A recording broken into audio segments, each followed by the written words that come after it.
Service Dogs by Megan Sehan.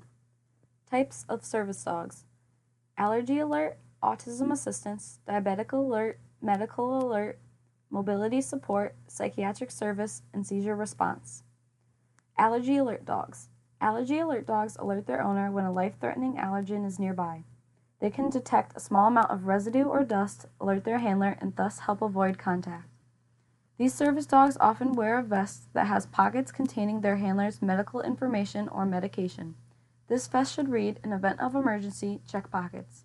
The most common breeds are Poodle, Golden Retriever, and Portuguese Water Dog. Autism assistance dogs. Autism assistance dogs work to calm an individual who is on the autism spectrum. These service dogs are more often given to children, but some adults on the autism spectrum have an autism assistance dog as well. There is no gear characteristic of this service dog, but if the handler is nonverbal, the dog may wear a vest carrying emergency procedures and contact information. The most common breeds are Golden Retrievers and Labrador Retrievers. Diabetic alert dogs. Diabetic alert dogs will alert their handler when their blood sugar is dangerously high or low.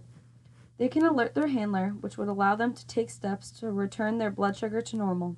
In the case of an emergency, these dogs often have a special canine alert phone which they are trained to call 911 on if their handler cannot be awakened.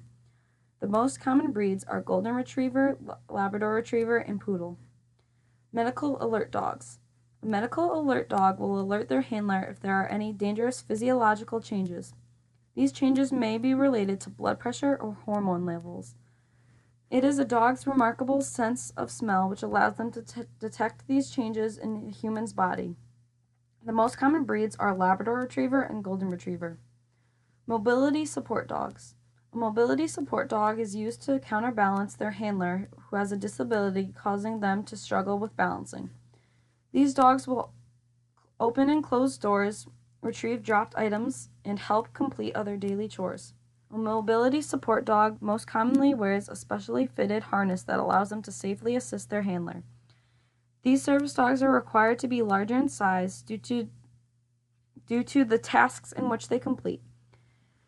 They should be at least 23 inches tall and 55 pounds to perform this job safely. The most common breeds are Labrador Retrievers and Golden Retrievers. Psychiatric service dogs. A psychiatric service dog works to comfort their handler and remain as a stable presence in their life. A person with this service dog often suffers from depression, bipolar disorder, hallucinations, anxiety, panic attacks, post-traumatic stress disorder, or behavioral and personality disorders. This individual requires a prescription from a licensed therapist for the service animal, which proves they need the dog to help cope with their everyday stressors. Unlike the mobility support dogs, there is no size requirement for a psychiatric service dog. Simply, the size is a preference of the owner. The most common breeds are the Poodle, Labrador Retriever, Greyhound, Border Collie, and Cavalier King Charles Spaniel. Seizure response dogs. A seizure response dog's job is to use their training to respond to their owner's seizures. They can retrieve medication, roll a person into proper position, apply pressure to shorten the length of a seizure, find another person to help, or call 911 with a special canine alert phone. Note, there is a difference between seizure response dogs and seizure alert dogs. Seizure alert dogs warn a person when a seizure is about to happen. This cannot be trained. In fact, it comes naturally to the dog. It is uncertain how dogs can predict this, but scientists believe it is because there is a change within a person's bloodstream or there is a change in their eyes. The most common breeds are the Golden Retriever, Samoyed, Border Collie, and German Shepherd. Qualities of a service dog. A service dog should be well-tempered, be low-shedding, have a desire to learn, and have a high exposure to different people and environments. In the event of an emergency, responders must worry about the handler and not be fearful of the dog.